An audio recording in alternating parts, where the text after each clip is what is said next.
Offensive Points is back on YouTube. Oh, we already got a viewer. I love it. Hello, random citizen. I don't know who you are yet, but I'm sure you'll chat with us at some point. For those of us listening on the audio, don't worry. There's not going to be much visualization here. We're just going to talk about some good old-fashioned football and the game previews and who we think's to start, sit. We're not going to tell you to sit Devontae Adams because you're never going to do that. So don't worry about that. This is actually going to be those people that are fringe starters or, those people that, you've actually been thinking about over the week. So, Billy, how you doing? I have some shocking sits this week, though. I'm not going to lie to you. Do you? All right. Yeah, I have some. I got some things I need to get off my chest as we go through these game previews about certain teams because it's time to start having these conversations. Week 4, the rust should be off by now, and for some teams, the rust is still on, or it's a complete tire fire. So we'll see what happens. Yeah, there's a couple. See, for defense, I don't panic as much, like we talked about in the IDP kind of corner. You'll see if you get there, but just offense does worry me after 3 weeks. There's a trend, and you would have gotten involved by now at this point. Yeah, and Rue Guvru. My apologies. Yep, love to see you here. I'm in the chat. You're the first. Welcome. It's good to see you. Okay. Well, we don't have Joe this week, but we do have him in spirit via this. I'd ride him. And don't worry. We're going to go through our start and sits. And if Joe needs to pop in, we will just use that button, and that will let us know that, he wants to ride him. Rugaroo in the chat says, I have a million questions. Can't wait, Rue. Can't wait to see these million questions. Josh is going to be the arbiter this week, I think, on questions. Oh, that's a terrible idea. I got so many things going on. Too many tabs open in my brain and on this computer, but we'll try our best. I'll do my best. All right, let's start with Thursday night. We have Detroit versus Green Bay. Look, Green Bay has been shockingly good this year. Jordan Love looks like the real deal. There's some games where I'm not totally sure if Jordan Love's a good quarterback, like last week, for example, but then he leads them back and wins the game against Atlanta. So I was like, okay, maybe he is good. Maybe I'm just off and he's actually good. But, he's doing it with basically nobody. He doesn't have Aaron Jones, doesn't have Christian Watson, his supposed number one. He's doing it with Dontavian Wicks and Romeo Doubs and Jaden Reed, all rookies, by the way. And Dubs isn't, but the other two are. And AJ Dillon, who's basically useless out there. So it's just, this is insane that Green Bay's been able to do this so far. I won't lie to you. I did not have faith in Jordan Love pulling a 2-touchdown fourth quarter comeback. But if you really watched that game, the Saints weren't really doing anything defensively. It was just rust and newbies out there. You know what I mean? There's no run game, so it's all pass. Jordan Love's passing the ball. What he did in the fourth quarter was phenomenal. You take away the Shaheed punt return touchdown, this game was very, very close the entire time. The fact that he was still able to get those 2 touchdowns at the end was phenomenal. I did start him, actually, and I was rooting for the Green Bay Packers, which was the weirdest experience of my life. Thank you, Joe Burrow, a lot for making me start Jordan Love. But honestly, it worked out. And yeah, Aaron Jones, if he's back, you're very excited about it. If you have AJ Dillon, honestly, even with Aaron Jones out, I think I'm cutting him. Maybe get through the week first, but it's time. It's time to have the AJ Dillon's not good at football conversation, and we're here. That's where we're at. I don't think we need to talk about it too much. We don't need to beat that one into a dead horse. But so Christian Watson back, you play him. That's clear. I still think Jaden Reed has plenty of value to offer here. Dubs obviously could cut into that as well, but I don't know why. I feel like Jaden Reed's had a little bit more consistent target share. Dubs was obviously the favorite in New Orleans with 12 targets, but before that, only having 8 just gives me a little bit more confidence in Jaden Reed with his consistently 6 to 7 targets a game. So that's who I'm putting in if I have the chance. But I honestly try to avoid Thursday night games on the chance that they're a colossal failure. So if you don't have to, don't force him in there. You shouldn't have to play Jaden Reed, but if you are in that unfortunate situation, please feel free to, even if Christian Watson's back. So Yep. And then Musgrave isn't quite a start yet, but he's going to have a couple games this season where you're going to be like, damn it, he's on my bench. Just don't know when that's going to be. On the other side, nope, I'm doing this. Jesus, okay. Laporta Potty is real. And yes, that is my team name in multiple leagues because I have Sam Laporta everywhere. And he is just going to consistently keep getting targets and keep getting more involved in the game, especially until Jameson Williams is out or is back in. So we have 3 more weeks of that. So 11 targets, 8 catches, and the touchdown, of course, with 80 yards.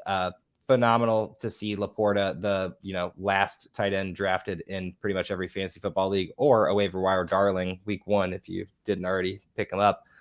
You're gonna be pretty excited about him for the rest of the year. I think you're gonna continue to see this, which is kind of ironic. They refused to use Hawkinson last year. So sorry, just had to get that out of the way, Bill. You can continue. I'm sorry. It's good. I mean, Haka who is what we should be saying. Laporta is the new TJ Hawkinson. No, TJ Hawkinson's doing just fine up in Minnesota. But on the same time, Laporta's been great. And he is one of the few tight ends that you can trust each week. So anytime that any team that you have Laporta in, just go ahead and book him for starting. Other than that, though, interestingly, Amon-Ra St. Brown is the obvious start on the team. Jahmyr Gibbs got his first crack at starting duties for the Detroit Lions last week with David Montgomery out. Guess how many targets he got, Josh? How many did he get, Bill? 2. Because, again, we're making up this new position for Jahmyr Gibbs, and it doesn't make any sense at all. I think the new position they created is just confusing as hell. Like, that is just what they are doing to us as fantasy managers, thinking he's going to be some kind of hybrid. Me and Joe were having fear-mongering last week that Craig Reynolds was going to be the starter and that Jahmyr Gibbs was going to play the same role. That didn't happen. It was the Jahmyr Gibbs show, and I don't know. So I think Gibbs is still a start. Eventually, one of these weeks, whatever he's doing is going to work out, right? I mean, that has to happen. Yeah, and I mean, honestly, this just comes down to this is your consistent fantasy numbers. You're not getting great big numbers just yet. Don't understand the whole not being a receiving back in that game, but I guess it's fine. Yeah, Montgomery, I'm not sure if he'll be back on a short week Thursday night. I believe he was held out of all the practices so far this week, and it just seems like it's a no-go. But seemed 50-50, to be honest. Good news is you can run the ball against the Packers, as Atlanta proved. But Chicago and New Orleans both didn't really have run games to speak of when they played the Packers, so it's hard. It's a very small sample size at the moment. Ruru says on YouTube, does it seem like Amon-Ra St. Brown hasn't flashed yet? And I don't know. He has had back-to-back 100-yard games. In the first game, he had 70 yards and a touchdown. I feel like that's what you want from Amon-Ra St. Brown. The end zone would be nice. I mean, we could definitely take some end zone, but his target share is incredible on this offense. I just think the Lions as a whole on offense haven't shown much yet. And this doesn't make me feel great because, I mean, when Jameson Williams comes back, I guess he's just going to get the other half of the target share that Amon-Ra isn't getting. Like, I don't know. Yeah, I'm actually really interested to see. I mean, we never really saw Jameson last year other than one play. So it's going to be really interesting to see. And I feel bad for anyone, and I hope nobody did, but Josh Reynolds, 0 targets in the game. Not injured, not anything. Just like I imagine somebody out there started Josh Reynolds. Like there had to have been because they're like, oh, 2 weeks in a row. Wide receiver 2 on the team. They're throwing a lot, 12, 20 something points, 2 games, 0, not even a target. I couldn't imagine. And it's not even like, what's his face did anything different. So Khalif Raymond. Yeah. Raymond. Yeah. Laporta got 11 targets. Amon-Ra got 12. I think that's who Jared Goff trusts in the offense. I think that's pretty obvious from who he's throwing it to. But again, Ben Johnson of the Lions, what is the plan? Like this team looks worse on offense than last year, and they have better players this year. I don't understand it. So, I was happy to not see too much Craig Reynolds because I was worried that they were just going to put Craig everywhere. Yeah. All right. So for this, who wins this game? I'm going to go Detroit, but how did they get 2 Thursday night football games? I don't know. It's interesting. Eagles got 2 Monday night games. Now they had week 2. Maybe they just assumed. Or week 4. Maybe they just assumed Lions are going to be good finally. Maybe they finally did it. I'm going to pick the Lions because it's my dad's birthday and he's a Lions fan. So I just assume they're going to win. But at the same time, Thanksgiving never works either. So probably the Packers will win. But I'm still going to pick the Lions. Okay. Fair enough. All right. On to the next game that we have listed. It is the game in London. There is going to be a Toy Story version of this game offered. I've seen the preview twice. It still doesn't make a lick of sense to me of how that's actually going to work. But there is a Toy Story version of this game going to happen from the London game. It starts at 9:30 our time, which I do love waking up to football. That's always fun. So I do too. I actually saw this. I didn't realize it was the London game until just now, which I'm surprised I'm just now making the connection. But the whole every streaming platform getting their game is hilarious to me. For one, because it's going to be streamed on Disney Plus, I'm pretty sure. But I do not know what they're going to do with Toy Story. But to be fair, I've never watched any of the Nickelodeon versions of the game either. So whatever they did on that, it'll probably be similar to that, but just insert Toy Story instead of slime, basically. So. Well, I just want to know who is watching this. Like kids, there's no shot kids are waking up and going to watch the Toy Story version, and a parent isn't going to put that on because like they want to watch the game, not necessarily Andy's bedroom version of the Toy Story game. I don't know.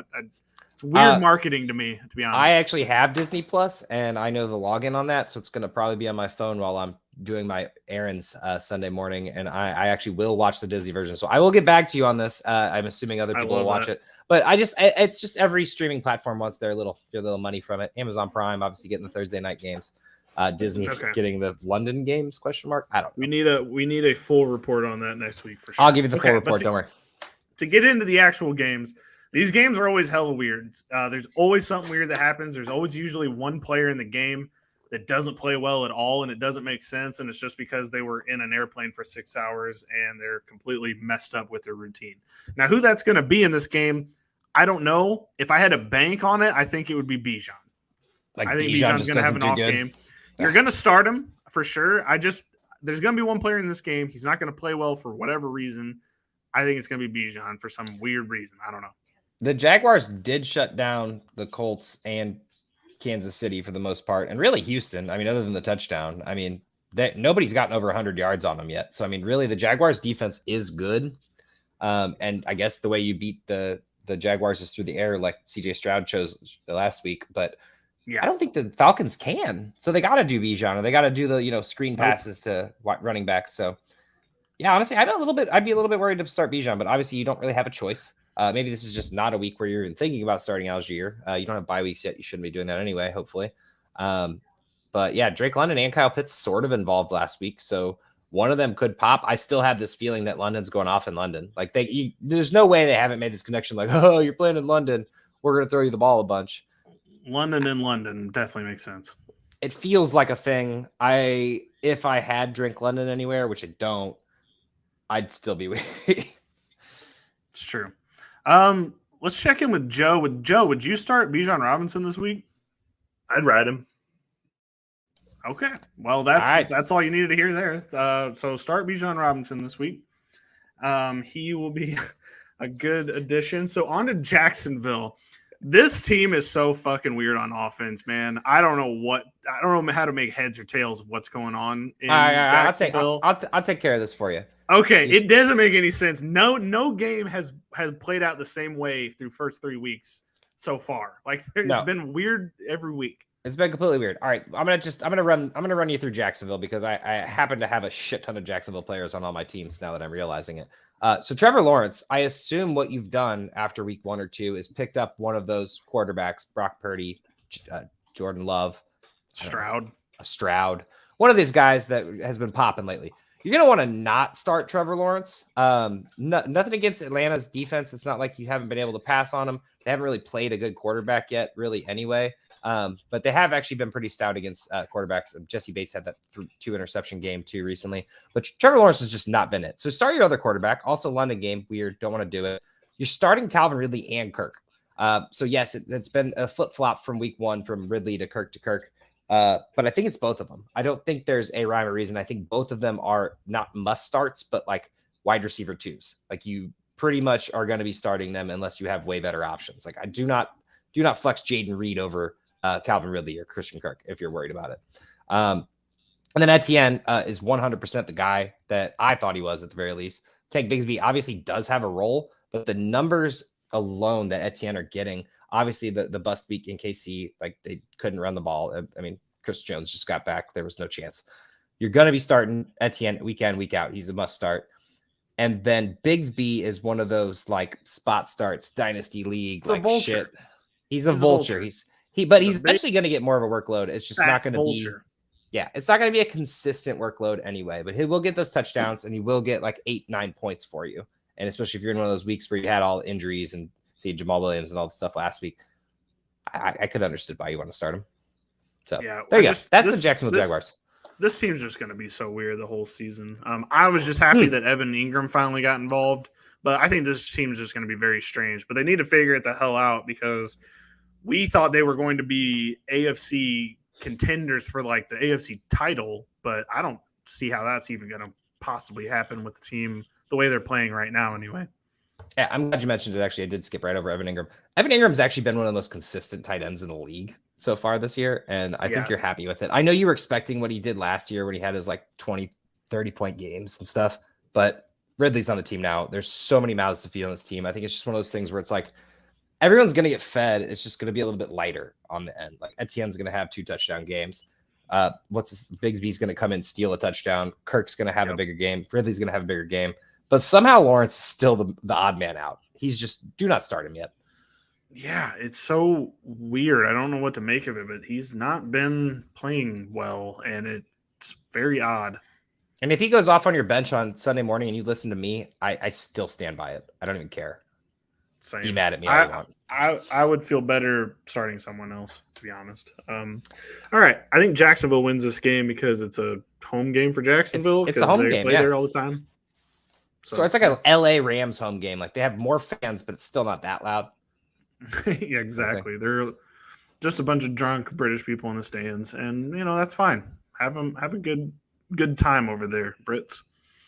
All right, on to LA Rams versus the Indianapolis Colts. I will do the Colts because it's the return of Well, not so fast. Anthony Richardson has been practicing this week. Gardner Minshew, I thought, had a decent game last week. He definitely was the reason that they beat the Ravens. The Ravens, that's a whole other issue that we'll get into here in a little bit.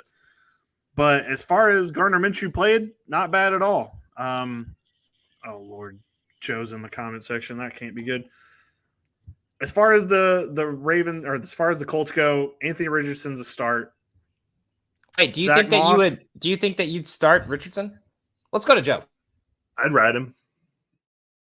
Okay. Well, I mean, how can I argue with that? That's a very good way of putting that. Let's see. Honestly, though, Joe has been a huge fan of Zach Moss, too. Let's see what he would do with Zach Moss this week. I'd ride him. Man. Okay. Again, I can't argue with that. That's good analysis. Zach Moss is getting a ton of run on this team. He looks like the promised RB1 that we thought he was going to be in Buffalo, and he's coming through. So Zach Moss is a start against the Rams. They have been pretty good against the run, but I think you're going to get a lot more out of Zach Moss. He's a better running back so far. One thing I do want to just touch on is if Minshew is in the team or is in your league and I don't know, dynasty or something, and you just see him on the waiver wire, go pick him up because I mean, obviously this is just a concussion, but Minshew looked really comfortable with this team. And this is where I thought should have started the year anyway with Minshew, but maybe Richardson wouldn't have been able to get in time. So just saying, Minshew's a valuable backup quarterback, and especially if you're in Superflex, maybe throw a low ball offer for him if you can. So Ruguru mentions NFL says A-Rich is still in concussion protocol. He is. He did practice today, though. So you have to get through, I think, 3 practices before you're able to play. So if he gets through today, tomorrow, and then whatever between Friday and Saturday, he can play. So A-Rich should be back as long as there's no setbacks coming up. Unrelated to this game because Joe doesn't actually follow the rules. He says DJ Moore or Zacchaeus. And Zacchaeus is that guy now. Fuck DJ Moore. Justin Fields can't throw the ball. So just wanted to get that out of the way. We'll get to the Bears here in a little bit. Yeah, well, maybe. Just kidding. Please don't start Zacchaeus. I'm just kidding. I just had to give Joe trouble. It'll be a quick preview. But as far as Indianapolis goes, sorry, I kind of got off topic. Michael Pittman is good to go. I still would like to see Anthony Richardson be a little bit better with the completions. But look, Josh Downs looks the part. Michael Pittman looks the part. If Anthony Richardson's just able to connect with them a little bit, I think both of those are very good starts on the defense, or as far as wide receivers, at least. I wouldn't start anybody else on the team, though. Yeah, and Rams are super easy to get through. Yeah, they had a bad week last week against the Bengals. That was actually the only game I was unfortunately not able to catch even a bit of because I was at a concert. Did get to finish the Eagles game before the Avenged Sevenfold went on, which was nice. But Matt Stafford, you can still start him if you need him. I personally think that you probably have a better option. He's not getting the fantasy points that you're expecting what Matt Stafford has done in the past, but he's throwing the ball a shit ton. And Puka and Tutu Atwell are both startable at any given moment, even in bad games, as you see from last week with 12 and 17 points in PPR. And then Kyren Williams, yeah, not the best game on the ground for him, but he is still the only running back on this team. Ernest Jones, obviously, to get a little bit of work, but it's not enough to scare me off of, or not Ernest Jones, my bad. Who's their backup running back? I don't even know. I don't even care. It's Kyren Williams. Ronnie Rivers. I was about to say nobody. The only thing that worries me for the Rams is they have Kyren Williams returning punts and kicks, which I'm just like, I've never seen a starting running back on a football team as the punt returner and kick returner. But yeah, here we are. Rams are doing it. That comes down to that's what happens when you trade all of your stars for players that are gone now. So you gotta do some weird shit with your punt return. I don't know how you don't have a fourth string wide receiver, but whatever. For sure. Billy did say last week, Joe says on our YouTube, because he couldn't be here this week, but he's infesting the YouTube section, says Billy did say last week to start Tutu over Garrett Wilson. And it did work out because Garrett Wilson sucks. But we'll get to that. Joe, skipping ahead of games. All right. Who wins this game? I think the Rams. I think this is actually a really good game. I would not put any money on either side. No, I wouldn't either. I don't trust Anthony Richardson fully, but at the same time, like him from 12 yards out is almost as money as Jalen Hurts was last season. Like you feel that he's going to get it. But at the same time, I don't know. Like I just don't trust him throwing the ball. I think Minshew starts this game. I think they try not to get him back-to-back concussions like Tua did last year. I hope he does because they need to teach Anthony Richardson how to take a hit. Like that's the thing. Fair enough. Well, I'll go with the Rams just for shits and gigs. I don't really care. Okay. Not putting money on it.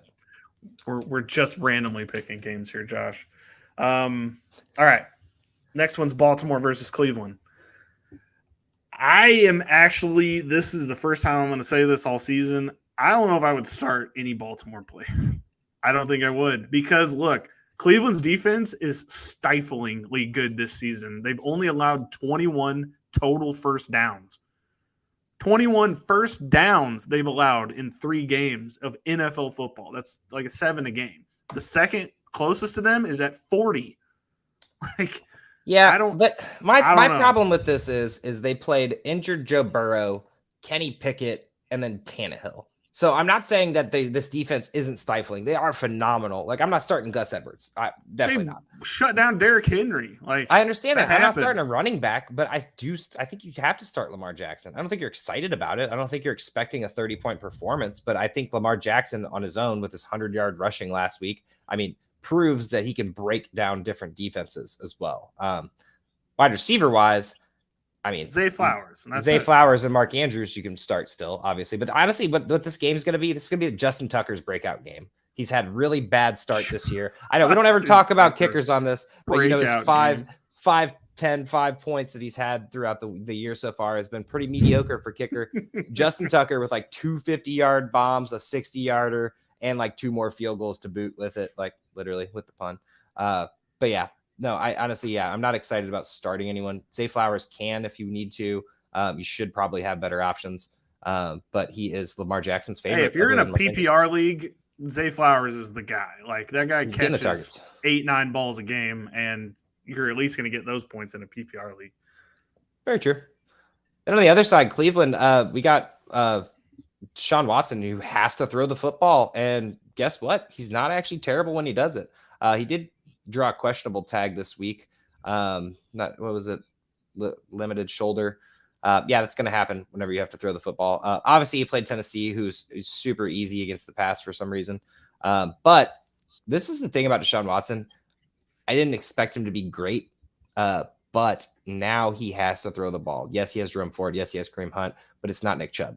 So the running backs are going to be involved, obviously, but Deshaun Watson, it's going to come down to the shoulders of Deshaun Watson, which is ironically the injury he has right now. So against Baltimore's defense, not super exciting this week. I personally would be sitting him if I had the chance. Baltimore's defense has been phenomenal as well, and Kyle Hamilton off the edge is going to sack him a couple times probably. So, but on the other hand, Amari Cooper, did you see the fucking bullshit touchdown ripped away from Amari Cooper where they refs blew the whistle? Whistles. What the fuck was that? Yeah. Swallow the whistle. Let it go, man. He's still going to get a touchdown later, which was fine. But like, that was a 60-yard touchdown. Though. Yeah, that was a 60-yard touchdown. Two. And yeah, that's ridiculous. But Elijah Moore, now this has been fun so far. Now, I'll give you the yardage is a little concerning because he's not getting a ton, but he is an amazing safety blanket for Deshaun Watson so far. And, he's been a guy that he can trust going over the middle. And I think that's kind of something he's needed. Yeah, I think he targeted Elijah Moore like 4 times before he even threw to Amari Cooper in that game too. So, yeah. And then Kyle's favorite Njoku hasn't been it this week or this year so far. Droppable, by the way. Yeah, kind of. I feel like you could keep him on one more week and see what happens, but probably not. So just might as well just get rid of him.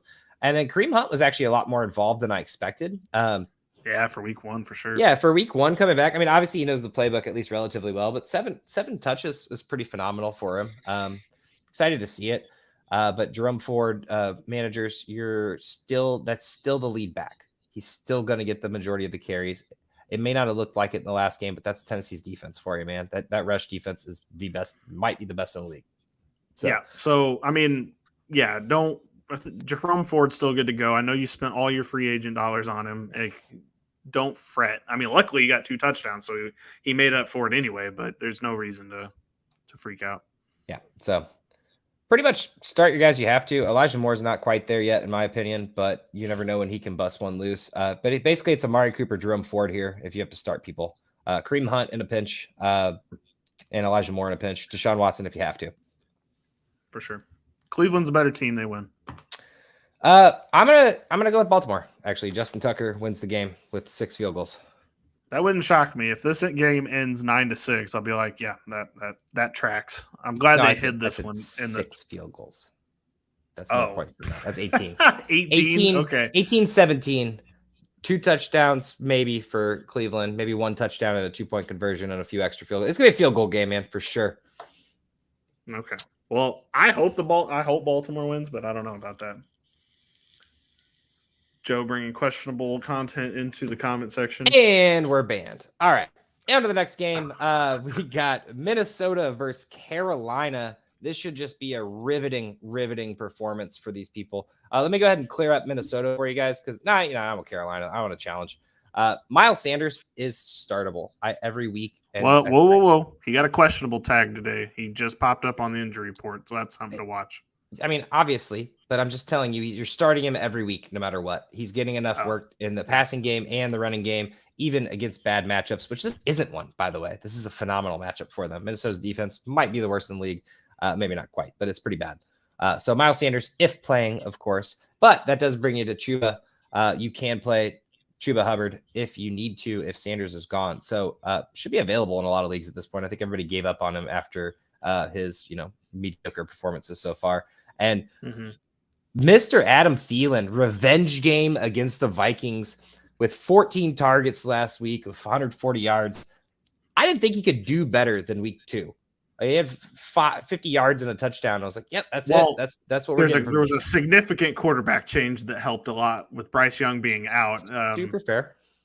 The Red Rifle was able to get in there, and he's like, hey, there's a really good wide receiver over here. Why don't we use him that much? And the coaches were like, holy shit, Adam Thielen's on this team? I didn't even know that. And, we get what we happened last week. Well, Bryce Young also targeted him pretty heavily in the second game. But yeah, week 1, I don't think there was any throwing involved. Pretty sure that they were just kind of scrambling about out there. So anyway, I think Thielen is 100% startable. Hopefully you went out and got him. I know Billy did in one of our leagues. So DJ Chark is also startable, and I think this is going to switch at some point when Bryce Young actually gets comfortable back there.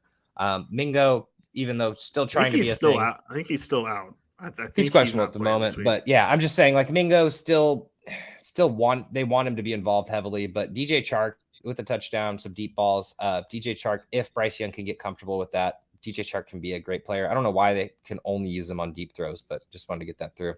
And then Hayden Hurst dropped back down to earth after a good week and an okay week, and then now it's just that was a flash in the pan. Sucks. All right, on to the the Viking side of things. Hawkinson, obvious start. Kirk Cousins is having a great season. He's just not able to actually win a football game. Which is the best part. Had a absolute fright with Justin Jefferson in that last game. On the last drive, he goes down with a non-contact. Ended up just being a cramp. Thank God. That was a miracle that he didn't get fully injured. But yeah. So you're starting Jefferson, starting Cousins, starting Hawkinson, starting Addison. Now the running back, they hate Madison. Madison's last chance was, I think, in this last game. I think that was because they had Cam Akers who got traded there. He was inactive for the game. So this was the chance for Madison to come out and really put his stamp on the position. The Chargers are a terrible run defense, so this was going to be his big game. And he basically fumbled it away. So he had 20 carries for 90 yards, no touchdowns, 5 catches on 7 targets as well. I mean, it was fine. But against the Chargers defense, it should have been more. They want more. And that's the problem with Madison. That's been Madison's almost his entire career. These performances are fine when you're a backup. When you're the actual start, when you're actually leading the backfield, you can't have performances like that. So I think Cam Akers is going to get a decent shot this week. It might still be 50-50, but I think they want Cam Akers to be the person for the job. Yeah, I just want to get back to the checks. It's been a while. Dynasty Pylon says, "What's up, guys?" And said, "Hit the like. It's free. It's effing free," is what he said. It's free. Yes, thumbs up. Hit the thumbs up. It literally doesn't hurt anything. Also, if you hate us, don't tell us. It will hurt our fragile masculinity. Well, write it in the chat first, and then write it in the chat first, and then give us a like too for pity or something man, that fucking guy's annoying. But at the same time, there was some informational content here. Speaking of things that aren't free but are appreciated, Joe Wiggins put $1.99. No message with the $1.99. We love the donation, Joe. Thank you. Yeah, you didn't even ask us a question. I guess you can ask us a question later whenever you want. I appreciate you doing that, Joe. You know what we do though? I'd ride him. Yeah. To that donation. I really want to choose Carolina to win this game, but I just don't think it's possible. If Carolina wins this game, it's going to be Armageddon in Minnesota. There's already talks that Minnesota might trade Kirk Cousins because of the contract and they need to start the rebuild and everything. That would be the nail in the coffin if they lost to Carolina. But at the same time, I'm the biggest Kirk Cousins hater out there. It's not Kirk Cousins' fault. It's the defense's fault. It's not. They just want to start the rebuild, though. I understand. It's just about starting the rebuild of the team and getting Kirk Cousins shipped off so that they don't win games and they can get Caleb Williams is, a part of it.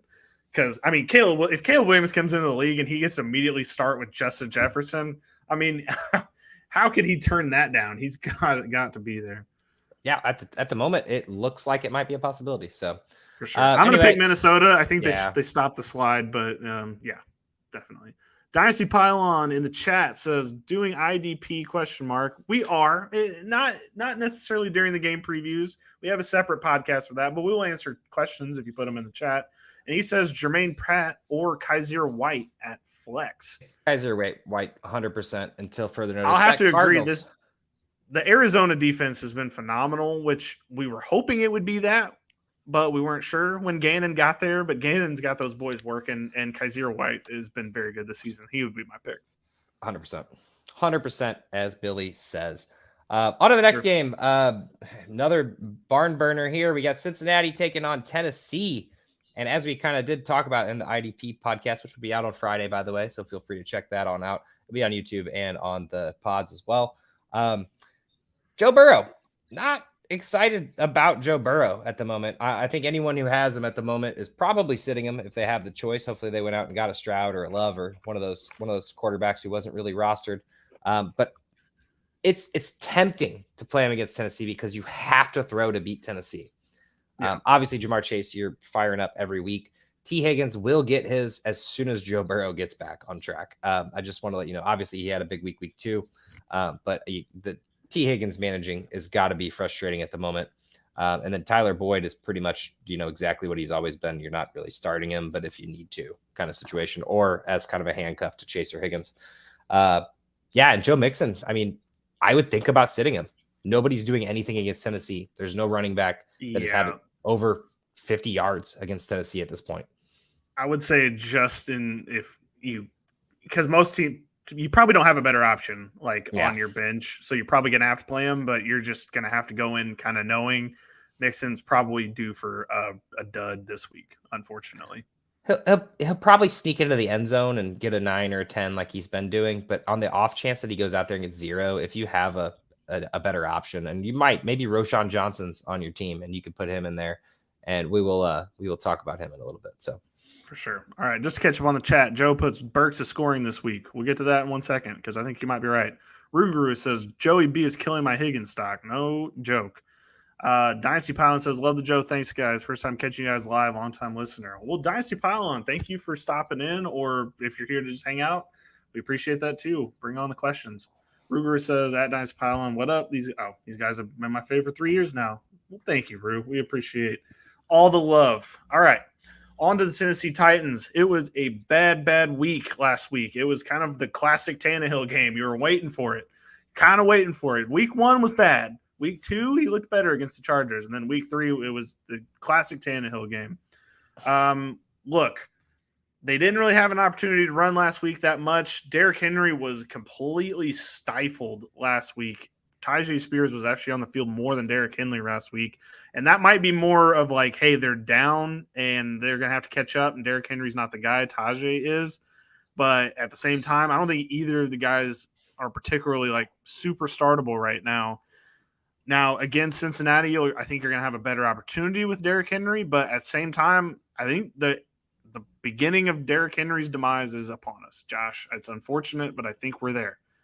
I hope not. I'm hoping when it gets colder, we're back to the Derrick Henry days. It's the last of an era. You know what I mean?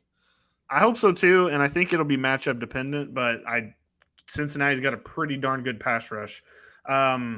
Receiving wise, DeAndre Hopkins is a start. It's not been what we've wanted so far. I still have no fucking idea why DeAndre Hopkins picked to go to the Titans. He had to know this is how that offense worked, but I mean, they gave him the most money, I guess.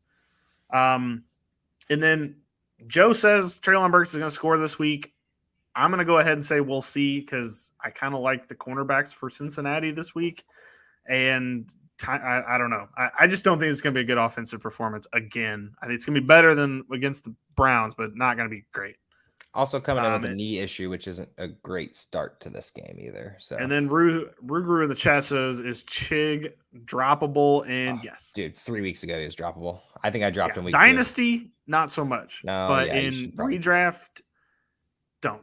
Let me go ahead and just clear this up for you. Sit every single Tennessee Titan until further notice. Just kidding. You can start Hopkins. Except for Hopkins. Henry is also startable because you never know what's going to happen, and you don't want that 200-point game on your bench. So it's Henry and Hopkins. To 100 first. Well, here we are. I got Cincinnati playing like a real team, or at least a real passing team, and winning this game. Yeah, Cincinnati wins for sure. Cool. And not that we have gotten here yet, but let's talk about a little Tampa Bay, New Orleans, down to Ruguru's home state, city, whatever, all the things. First, I'm going to get into Tampa Bay, and I'm going to let Billy take New Orleans. Baker gave it his best shot against the Eagles. He had a hot start to the season. Eagles stuck it to him. He didn't have a very good day. I honestly did get to watch most of that game. Very excited. Mike Evans, on the other hand, that one-handed grab was the sexiest catch I've seen all year. And there's been some pretty good catches, specifically Olave, which I'm sure you'll get to here shortly. But just Mike Evans, just phenomenal. He is clearly Baker's favorite target, and he is going to continue to be. Still a little disappointed in Godwin, but you're starting him nonetheless. I mean, 10 points in fantasy is not the worst thing you can possibly get.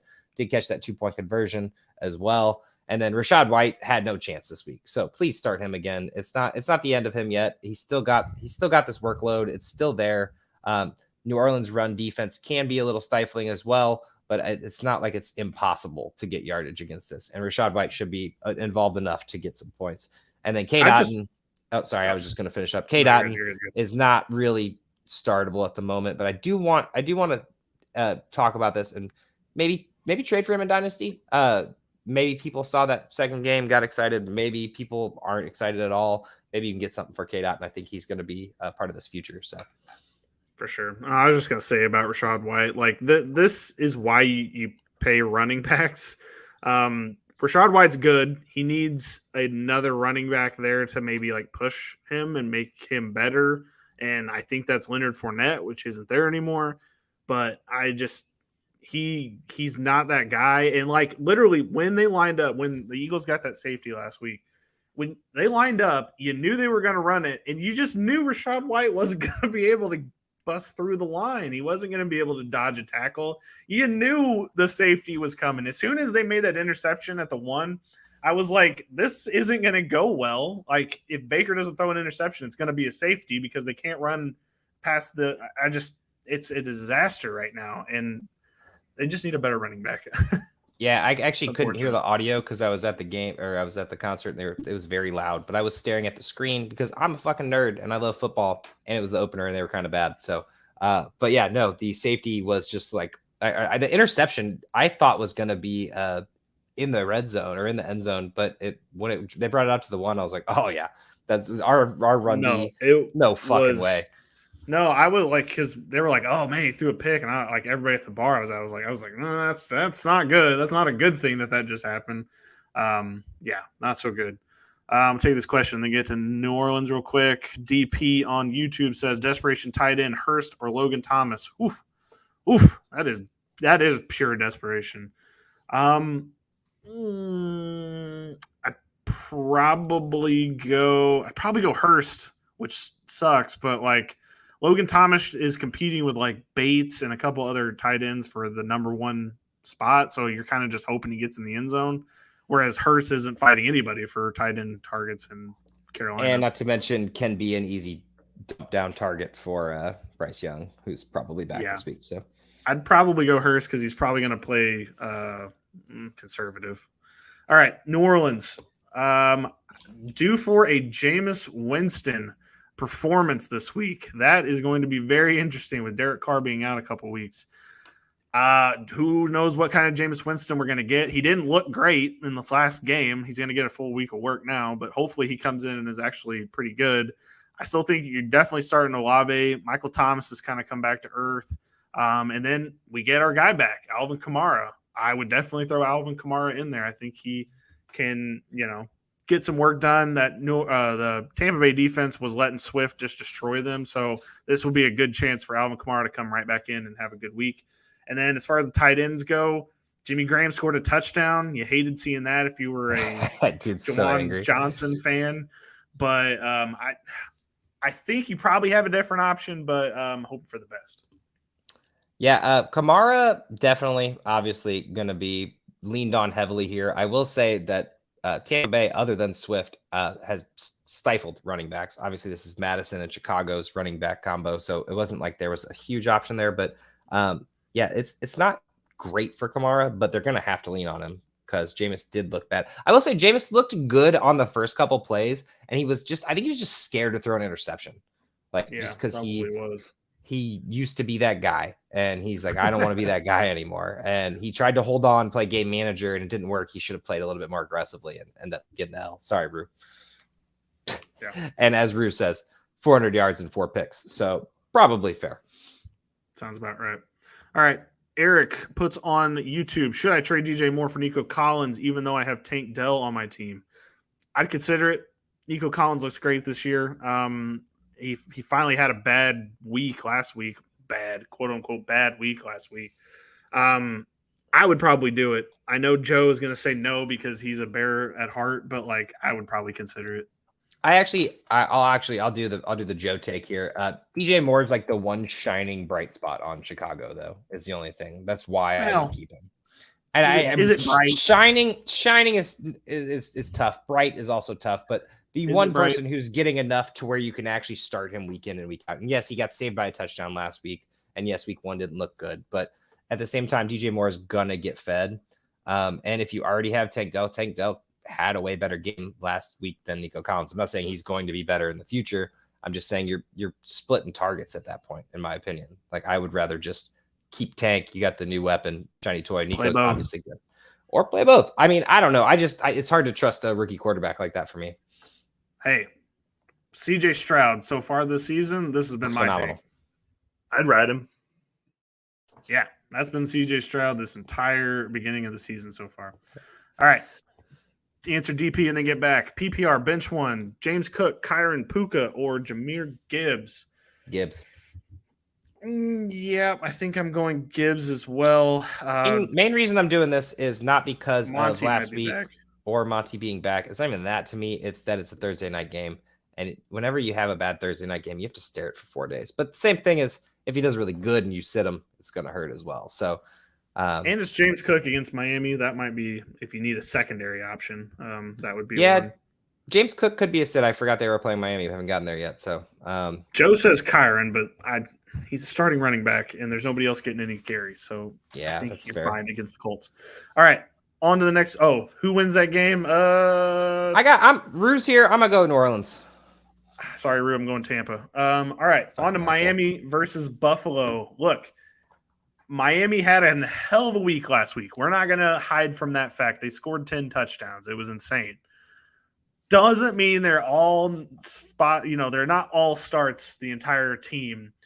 You definitely are going to start Tyreek Hill. We don't need to say anything about that. Jalen Waddle still a start. We're in Buffalo, guys. So, like, you can't start both Achan, which is what he says he wants to be called, Achan. I thought it was Achan. Well, I thought so too, but then he put the correct pronunciation as Achan. And Raheem Mostert, you're starting Mostert. Most of what happened with Achan was kind of random, and I don't think that that's something you can count on for week to week. I know somebody in your league went out and probably blew their entire budget on 175. Achan. Yep. Yes, and I know that happened, and he is still like a flex consideration, but before this game, he only had like 9 points. Or 9 yards, I think. Either 9 yards or 9 points. And so it wasn't super usable. And I think that's kind of where he's more going to live. It's the Raheem Mostert's offense. The game last week just got out of hand. So I don't know if I would start Achan this week. I just want to see the split again. And against the Buffalo defense, been stout as all hell. And we've noticed that this game's going to be a different game. Like, I think that this is where Miami really gets tested. Good news is Josh Allen will inevitably throw a 40-yard pass for an interception. So it'll be like a punt, basically, because that happens every week. But, I think you still start your stars here. I think, honestly, personally, if I'm just going to be honest here, I think Mostert and Achan both have bad weeks. And I think it's like that disappointing waiver wire pickup, and then people drop Achan again, and then you go get them 2 weeks later. Just a weird thought that I have. I'm not saying sit either one of them. I can understand why you would start both of them in a lineup. So tough game here. Getting into Buffalo, it's Josh Allen season. You got to start him every week. It doesn't look pretty, but the ending stat line usually does. So you're usually pretty happy. Miami's defense is not soft by any means, but the fact of the matter is people have to score points to get with them. So don't let those opponent ranks on ESPN or anywhere else fool you. This is not a middle of pack defense. This defense is actually really good. They're just playing soft because they're up by 50 points, which we've talked about.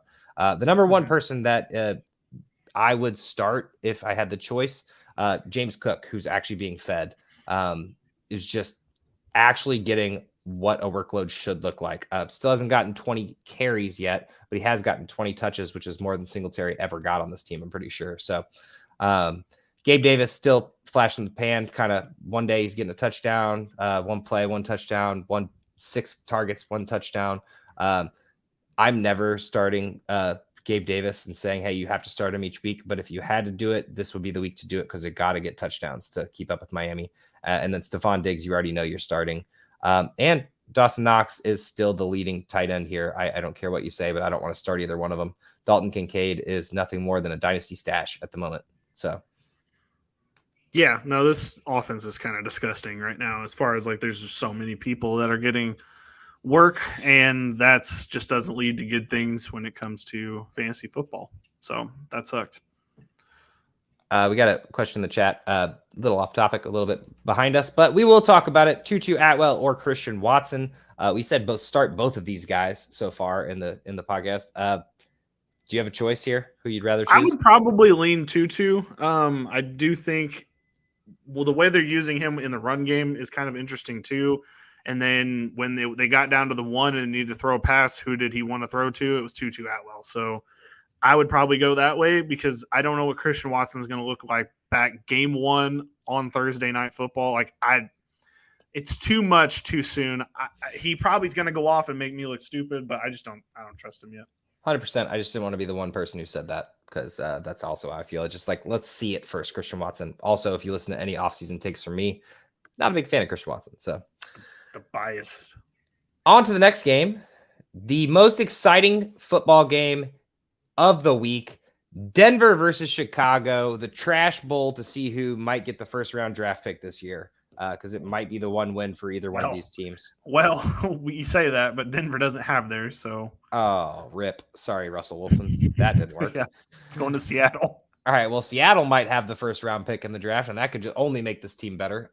But anyway, I'll get into Chicago, and I want to talk about the exciting moments. So Roschon Johnson got the official start and looked okay while doing it for a team playing Kansas City who went down really early and didn't have a chance to touch the ball much.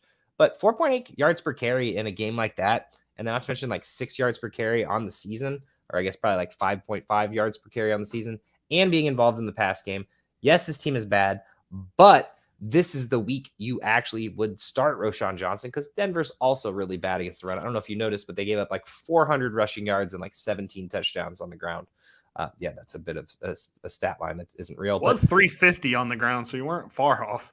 I knew the number. I knew the yardage was there, but the touchdowns were a little excessive. But yeah, anyway, Herbert has just been okay. And it's not even like he's bad. Roschon's just outshining him, which is actually really upsetting because like Khalil Herbert was such a steal and a gem. Like, I mean, both of these guys were late round draft picks. It's not like you spent too much to get them, but it's just sad because it's not like Khalil Herbert's doing bad. It's Bears are doing bad. And it's sad. DJ Moore, Justin Fields. This is going to be the Justin Fields game where he shows, hey, look, I am a quarterback against the worst defense in the league. And look, I can play football. I would not start him personally, but I feel like this is that one pop-off game that you're going to get 40, 50 points from Justin Fields if there's that chance. If you were going to start Justin Fields, this is the game you start him in. Just saying, Billy. Stop shaking your head. No, this team's a dumpster fire. I'm not starting anybody on this team. If you tell people to start people from the Bears, you're just doing them a disservice. I mean, this is the closest game they're going to be in all year, man. I'm trying to be polite here to the fans. But yeah, it's the worst team in football. DJ Moore's a start. Justin Fields, if you have to, or if you really believe me with my 40-point game. And Roschon Johnson is a sneaky start. I'm starting him in Dynasty. I'm going to play him in a couple leagues just to see what happens, roll the dice. But everyone else is on the bench. Darnell Mooney had that one big game, gone. Komet, pretty mediocre, honestly, doing okay for a tight end, but not great enough to start. So I'm getting to the point where I don't even know how much longer Justin Fields is going to be a starter in the NFL, because even when he leaves this team, I don't even know what happens when he gets to the next team, how he's going to be good for them. He can't read a defense. I mean, I don't disagree with you, but don't you think that this is a little bit on the offensive line and the team itself? Not at all. Not at all. Not at all. I watched that Bears game, and he's not processing the field correctly. He's not using his reads. If he goes through film study every week, the offensive coordinator has to be pulling his hair out on the sideline, because literally, like, he will see an open man and he's too scared to throw the ball. He wants to run. And they're not designing any runs for him because they want to see if he can pass. And it's just a clusterfuck. I don't want anything to do with this offense. It's a disaster right now. I'm wondering how long he starts, honestly. Hey, man. Jesus. I was just saying it's the 1 week you get to start him. No, I hate I'm starting to hate the Bears, and I know Joe hates them. I'm starting to hate them too.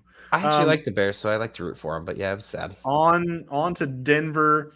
Look, Russell Wilson is what it is at this point. It is what it is. QB6.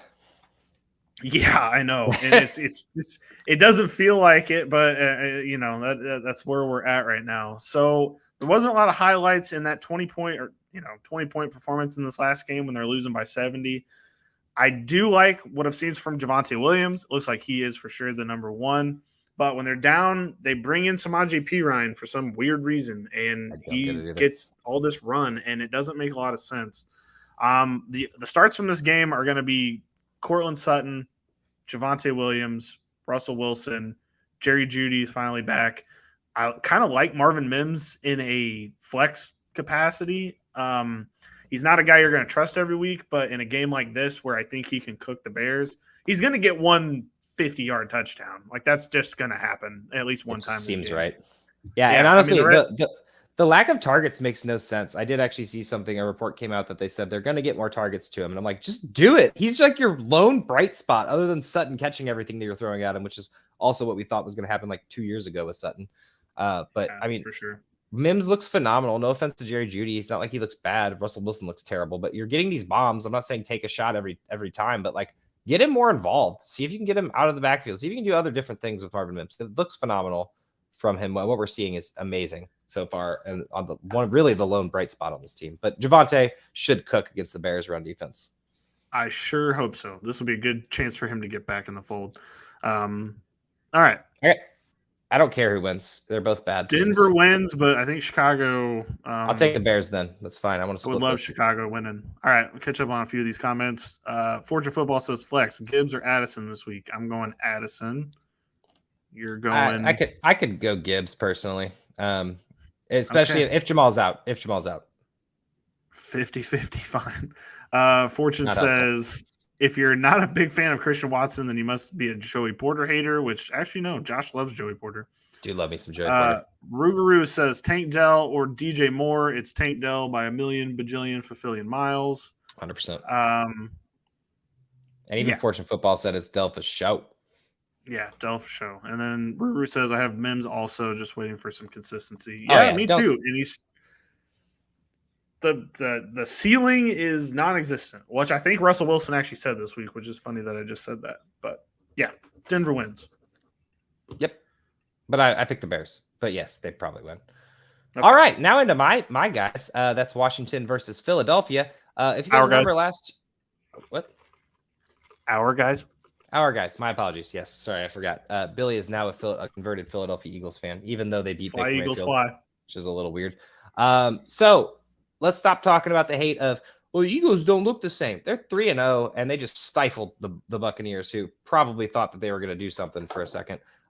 Let's just calm down on the hate. I will say, let's remember last year, Washington did beat the Eagles. So no game is a wash. No game is an easy game by any means. But Jalen Hurts and the receiving core should cook this week. No, DeAndre Swift doesn't need any help cooking. He's already doing it all on his own. Goddard, A.J. Brown, Hurts, Devontae Smith, DeAndre Swift, Blankenship, Zach Cunningham. They're all starts. Yeah, I got into defense events. I like it. Fortune Football put bullshit with the Joey Porter stuff. I was there for the draft shows. He's pulling receipts, Josh. He says that you hated Joey Porter. I think I just didn't. I feel like you just like him. You like him now. You didn't like him then. Did I not like him during the draft previews? I guess not. I'm sorry. Maybe I just didn't think that was a good spot for him to be drafted in. He went to the second round, so technically I was right. He said he wasn't a first rounder, which I mean by the legal I was right. So what is the hate? Definition? You were right. Nah, you hate him. Let's just be real. All right, and on to just to add the Eagles real quick. Sidney did show up with the pass block, but I think he got injured after that play actually too. So I think they pulled him out after. It was good to see Sidney Brown in that game for the Eagles. All right, yeah. On to Washington, who crashed back down to earth last week, which made total incomplete sense. Sam Howell looked like the absolute terrible quarterback that I've said he's been for this entire offseason. He just somehow was able to pull shit out of his ass the first 2 weeks. And One of those games was against Denver, by the way, which should have told us. It should have been a warning sign for when they faced the Dolphins. But they went against Buffalo. He threw 4 picks. He was just terrible the entire game. And I think that is them. And they're playing a good team again. I think we're going to get a very brutal beatdown of Sam Howell this week. I know it's a division game. I know these usually get weird and funky, but I just think the Eagles are going to roll over this kid. He is not ready for this. And for that reason, I don't really have many starts from this game other than Brian Robinson. And even that I'm a little nervous about. Yeah, I mean, Brian Robinson should get fed, and it's not like running backs can't run on the Eagles. They just usually don't. So honestly, Terry McLaurin, but he's going against Slay. I mean, McLaurin's actually one of the people who's been consistent enough in this offense each week. But yeah, honestly, if you could fit everyone. I meant consistent. I didn't say good. I didn't say good. Okay. Yeah. Okay. No, it's not the same. What's going to happen is like Dotson or Curtis Samuel is going to break off a touchdown at some point, or maybe it's McLaurin even. But do you want to take that gamble? I don't. I said every Washington player this week if you can. Definitely. Most definitely. Philly wins this game. Yep. Gotta do the thing. Continue on with what we're doing. Green shirt is an asshole. That's me, by the way. I'm wearing a gray shirt, but there is green on it. So we do have a little bit in there. We all know who he's talking about. Oh, okay. All right. Everybody knows. Pitt versus Houston. Look, Pitt's had a pretty good defense this year. Their offense finally started to find something against the Raiders. I think maybe we need to throw out the first 2 weeks of Pittsburgh. They played the 49ers and they played the Browns, which are 2 really good defenses as we've come to find out. And I think what we saw against the Raiders is kind of more of what we actually needed to see from the Steelers. So I kind of like Pickens. I kind of like Pickett actually too. Houston has a good defense, but I think you could at least be able to pass on them a little bit. Ironically, Calvin they're Austin, better against the run than the pass. Or like you can run on them better. You can run on them better than you can pass on them, actually. Fair enough. I still think you said that. Kenny Pickett, good to go, in my opinion. Pickens, good to go. Pat Freiermuth, good to go. And then we get to the running back situation. Look, guys, I'm just going to be real with you all. They're both bad. They're both not good. These guys wanted to make fun of me before the season that I said Jaylen Warren was going to be better than Najee this year. He has been slightly better, but they've both been bad. Like, I can't with a straight face tell you to put either of these guys onto the field, especially Najee Harris. I can't do it. I cannot do it. Jaylen Warren, you might at least get PPR points because he's going to be pass catching, but Najee just doesn't look good at all. And I'm sorry, he just shouldn't be the running back starter much longer. I don't know what else. I actually have to disagree with you on Najee Harris. I don't think these running backs are bad. I think they're both good running backs. Disagree. Yes, I disagree. Najee Harris is not a bad running back. This offensive line is bad at run blocking. That's the issue. It's not the running backs. Good running backs can overcome bad offensive lines. And Najee Harris did. He had 2 15-yard runs whenever there was completely broken plays 2 weeks ago. So, yes, no, Najee Harris is not a bad running back. It's terrible offensive line. And Kenny Pickett has honestly been a magic man. I want to make a fireball bet with you right now. All right, what do you want? Najee Harris will not have over a 25-yard rush for the entire season. Oh, 100% take that. That's easy. Okay. Do you want to take the shot now? No, because it's not going to happen. Okay, cool. That's cool. He's only had like 2 in his career, and I don't think this year, when he's been bad, he's going to actually be able to do it. It's fair. So, easy money. Okay. All right, and then on to Houston. Let's get to them. CJ Stroud, the man, the myth, the best rookie in the league, has looked phenomenal so far, and I don't see it stopping anytime soon. Not against Pittsburgh's defense, although, yes, TJ Watt will be in the backfield. I still think CJ Stroud has a chance to be a startable quarterback. I don't want to say matchup proof because I know this is a tough defense, but the way he's been playing, it's hard to say, no, absolutely not. I'm not going to start him. So if you want to, feel free. I'm not starting him just yet. I'd like to see a few more weeks of this. But one thing that Pittsburgh is not great against is the wide receiver, or at least that's who's scoring the points against, and running back, which is the really weirdest thing in the world because they're destroying quarterbacks and tight ends, but running backs and wide receivers are getting points. So Tank Dell, Nico Collins, both starting in your lineups. Dameon Pierce, I get why you'd want to sit him. You see Pittsburgh, you go, oh man, he's not getting much. The yardage is not looking great. but sneaking into an end zone and getting 15 points is very possible in a game like this, which should be a pretty close game. You'd like to hope at least. So other than that, Dalton Schultz is just not what I thought he was going to be. Really was hoping for something, and just not it. You can cut him. Sad. It's Brevin Jordan. Like Brevin Jordan was on the practice squad, then he moved to special teams, and now they're just throwing him out there in red zone situations. And it's like Dalton Schultz, you just paid all this money to. What the hell? Yep, don't understand it. Never will understand some contracts that work out like that. That just seems like a waste of money. Definitely not. I got Houston surprisingly winning this game. I love that. All right, Ruru says Tank Dell, wide receiver 3 with a chain as a flex, or Godwin, wide receiver 3, Tank as flex. If you want 10 points, put Godwin in. If you want 20 points potential, at least Tank Dell or a chain is your guy. The safer play is Godwin. If you really want to risk it for the biscuit, Godwin or a chain. Yeah, but Tank Dell's. And then Rue says, "Dude, in my league wants a chain for Toyo." Yeah, I don't think I could do that. If I was the Toyo person, I'd take the trade. Toyo is good. I need to see more before I'm willing to make a trade like that. All right, on we go to Las Vegas versus the Chargers. I will take the Vegas because I think it's a lot easier this week. Pretty big scare with Jimmy Garoppolo.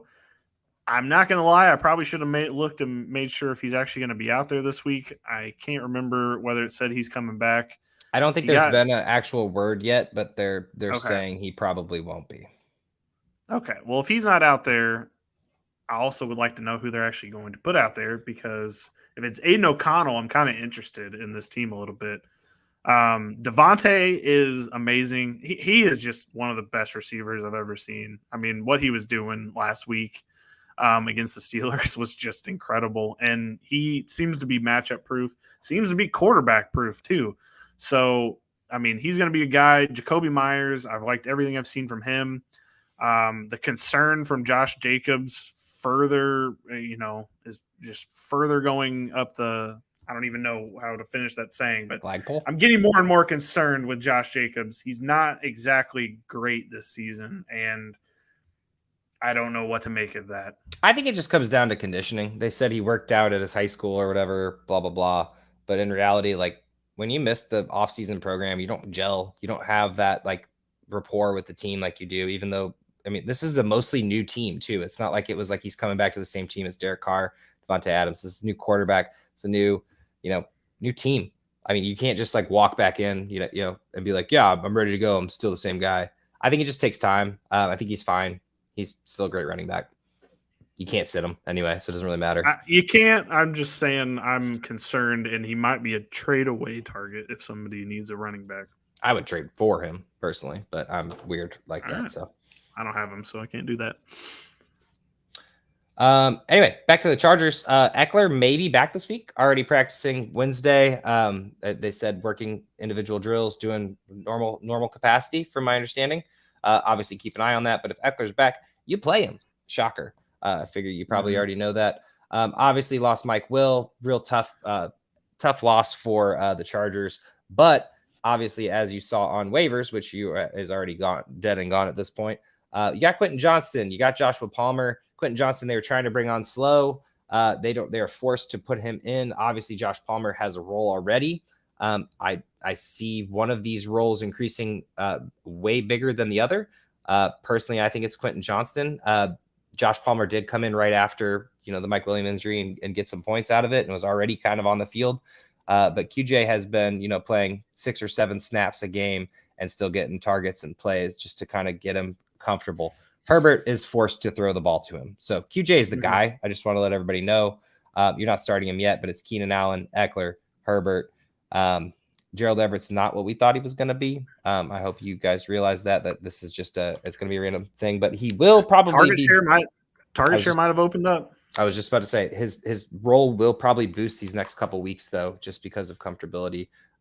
Josh Palmer is startable at the moment. I personally wouldn't if you have better options, but Palmer should be startable for the next couple of weeks, but as QJ kind of learns the role. But do not be shocked when you see the QJ breakout. Yeah, it's coming. Chargers win this game. Yeah, I'm gonna go with that as well, just because of Jimmy Garoppolo's status. By the way, whenever Austin Eckler is out, do not start anybody from this team as far as running backs go. Oh yeah, running backs is not it. Josh Kelly's dead to me. I mean, I'm just going to be straight with you. He is dead to me. I am never. You know what kills me? Isaiah Spiller. What the fuck? Why'd you draft him? Trade him away. Give him to a team that needs him. There's so many teams that need running backs out there. You're not even using them. When I was concerned when it was between Isaiah Spiller and Devin Achane at Texas A&M, and Devin Achane looked so much better than him, I guess maybe I should have taken it more seriously.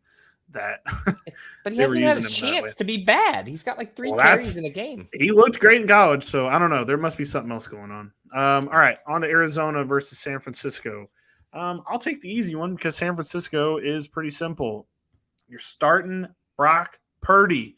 Look, he is not going to be the guy that gets you 30-point games, but he's also always going to get you at least 18 points. He's never going to get you below that.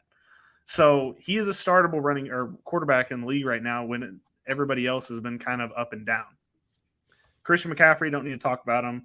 Debo, don't need to talk about him. Even though he did get hurt last week, if he's playing in this game, you're starting him. Kittle, definitely.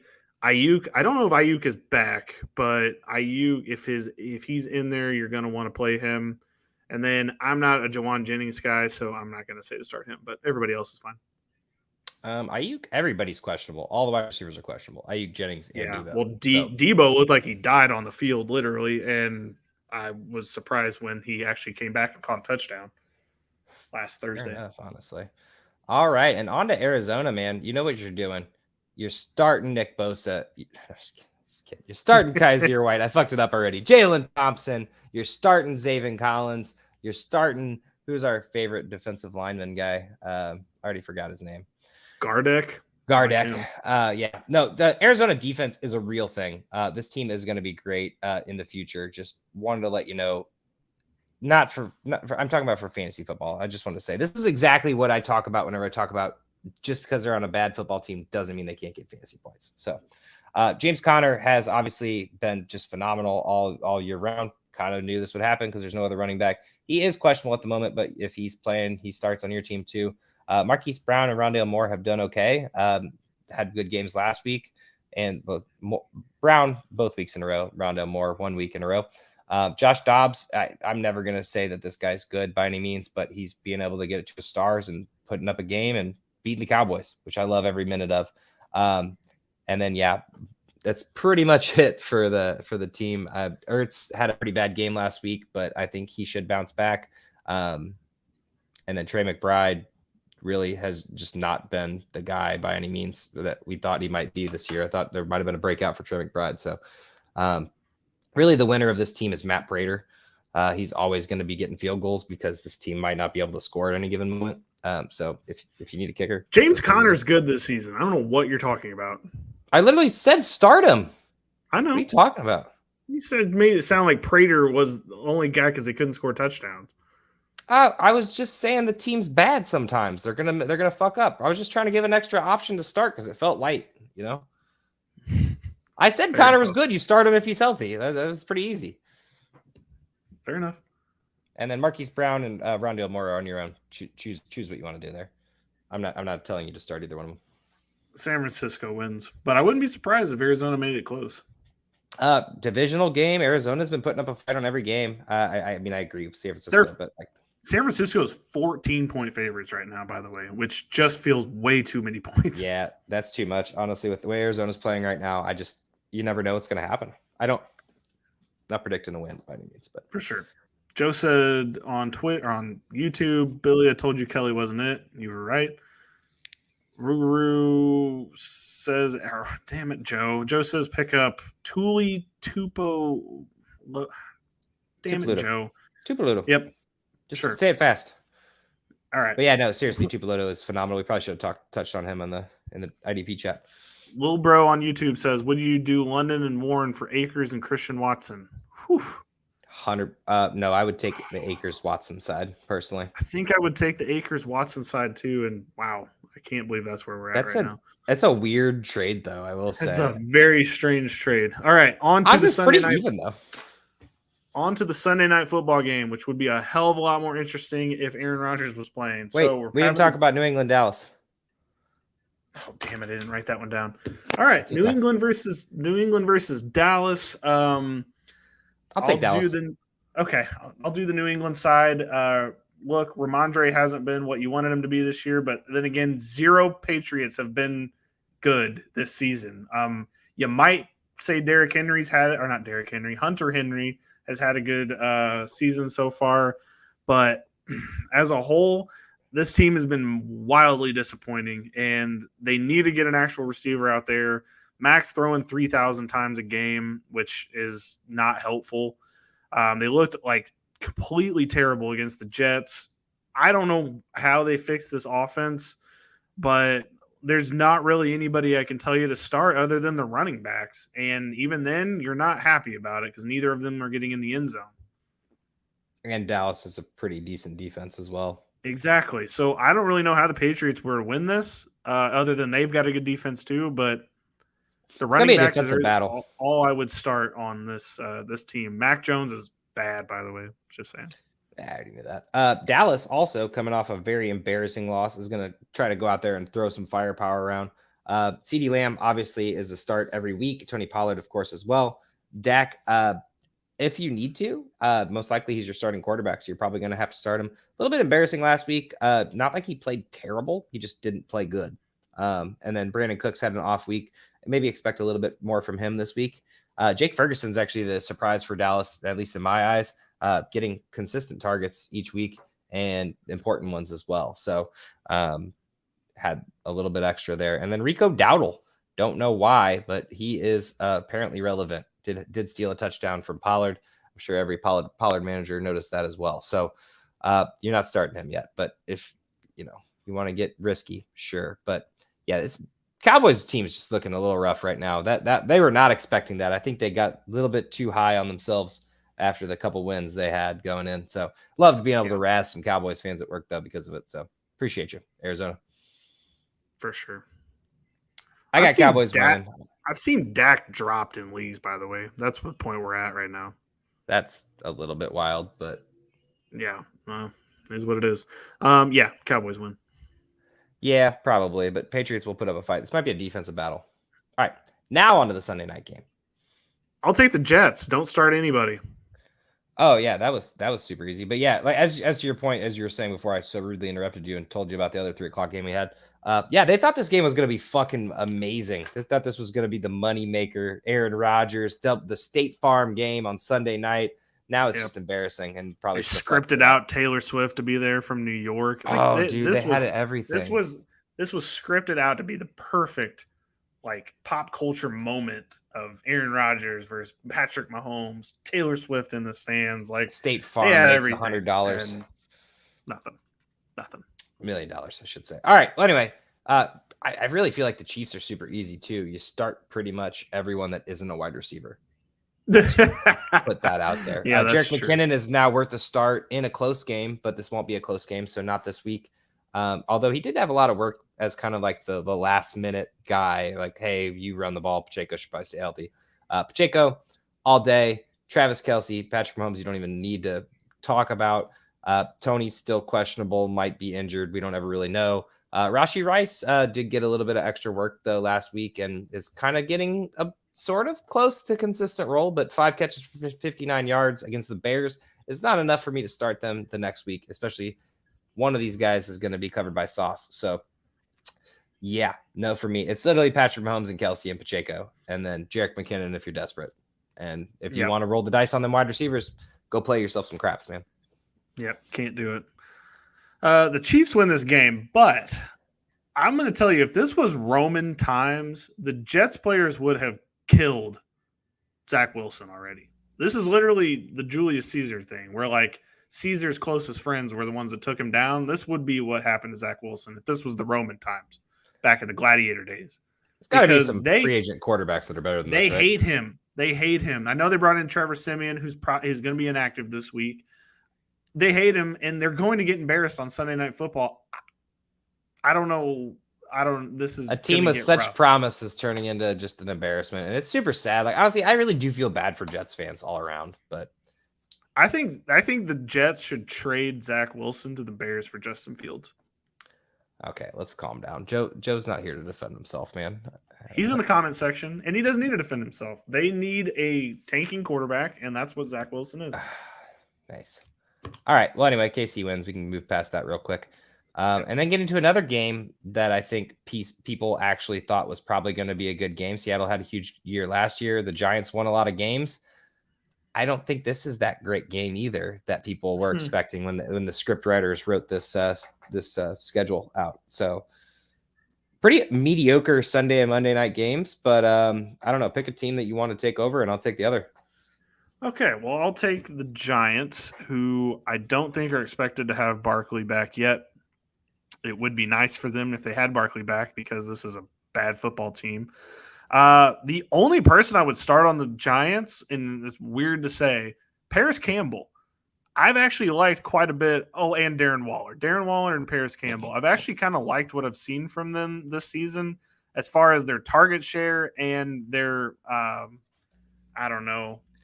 addition to the offense. I don't like Daniel Jones very much.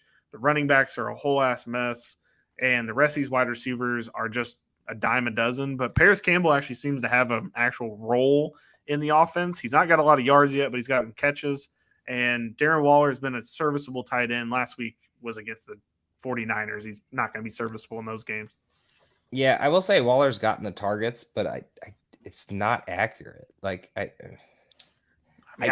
can't help Daniel Jones. He's bad. I know it's really bad. I feel bad, but here we are. So, yeah, I'd sit everyone on the Giants. Daniel Jones seems like a game where he might be able to have a good game, but you're not going to get the consistency. And if you wait till Monday night to see Daniel Jones put up like 6 points on your bench or in your starting lineup, on the Seattle side, Geno not quite in that startable range. I mean, you never know when you're going to get the big game. This could be it easily. Kind of hit or miss so far this year, but my opinion would be that you probably drafted Geno as a backup and you're not starting him. Ken Walker, I have to eat my words on this one. He has commanded the backfield and gotten the touchdowns and gotten everything. Has had basically nothing poached by Sharps, which just it just is what it is, man. JSN super disappointing. Has not had a workload, but yet they're throwing to these other random wide receivers. Not named him. Bobo. That's the guy. Don't like him. Don't know why he's getting more targets than JSN. You don't like Jake Bobo? Come on. I just don't like it because JSN should be involved and it makes no sense. But Lockett and Metcalf, both locks to start in starting lineups everywhere. They're gonna get enough targets each week. You never know if Metcalf's gonna have the bigger game or Lockett might. But after the 2 touchdown performance from Lockett 2 weeks ago, you're gonna see it on occasion where it's just flip flopped. But yeah, so. I could see Geno starting in this game, but I just hope that once again, this is not a Monday night battle. You're like, I'm starting Jalen Hurts versus Patrick Mahomes. I want to see it, which you will see, right? But not yet. No, I think Joe had a message about Jake Bobo though. I'd ride him. Seems a little early for me personally. I think Bobo only 2 targets in the last game, but eventually he's going to be a good addition to this offense. Maybe if Joe thinks Bobo's there, then maybe that is the play. I don't know. Maybe I'm coming around on it. Again, I personally would never say that. That was all Joe's words there, not mine. So okay, just want to make that very clear. Okay, that's week 4. All right. Next week, we get bye weeks. So we have a few less games to talk about, which will make these not as long. I appreciate everybody who's ridden out the entire hour and 24 minutes that we've been discussing the previews. Thank you for everybody who's been in the live. We appreciate each and every one of you for stopping by, asking questions, being active in the chat. We're big fans of that. I mean, Joe, this was how Joe would react to you in the chat. I'd ride him. Yeah. So, I mean, that's a personal message to each and every one of you out there. Just to make sure that you know that you're welcomed and happy. Ruru says, you guys plan to do a live IDP anytime soon? Ruru, I would be very open to doing that. The problem is these guys are the busiest guys in show business, and getting them nailed down to another day at some point to do the live IDP show would be very, very tough. So we can try it. We can try to do one at some point coming up, but I don't know if we could ever. We are going to have each week. There will be a recorded at the very least, and it will go to YouTube and our audio. The podcast listeners. So there will be an IDP every week, just not at this time because we would be on live for like 6 straight hours if we got too caught up. So maybe after like week 6, we'll just do like a big IDP like mailbag deal. Maybe we should do that. That is a Jordan thing. We wish and could hope for the best that we would be there for Sunday mornings, but none of us could do it. We hope that Jordan comes back soon. I hope he comes back to the podcasting space. He's off in Neverland at the current time. Super CNC Challengers, welcome to the chat. Trade away Monty and Sutton for Ramondre PPR. It's close. At the moment, it's great, but like you have to assume that Ramondre's gonna turn it around. He has to, right? At some point. I mean, this team can't be that bad running the whole time. Well, the thing is, Zeke's not poaching enough to me right now to where I'm like, oh fuck yeah, let's get rid of Ramondre. Zeke's involved, exactly. But it's not like his he did have a lot of carries last week against the Jets, but I see why he offered to do that trade, and it's a fucking barn burner. I gotta say no and keep Stevenson and ride it out. I would keep Ramondre. If you're trading for Ramondre, trade for Ramondre. If you're the one with Ramondre, I would not do that deal.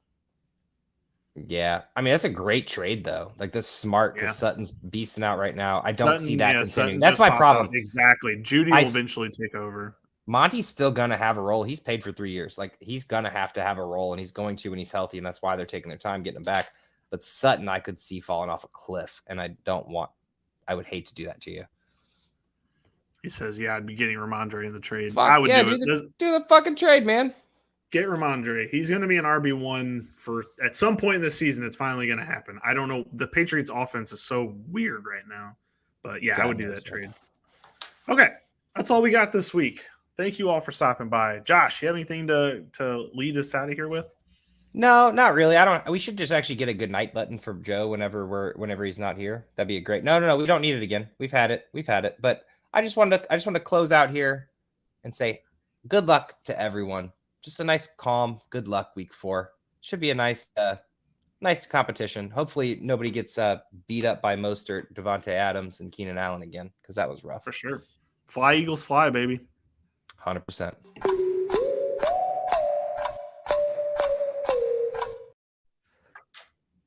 We're still live.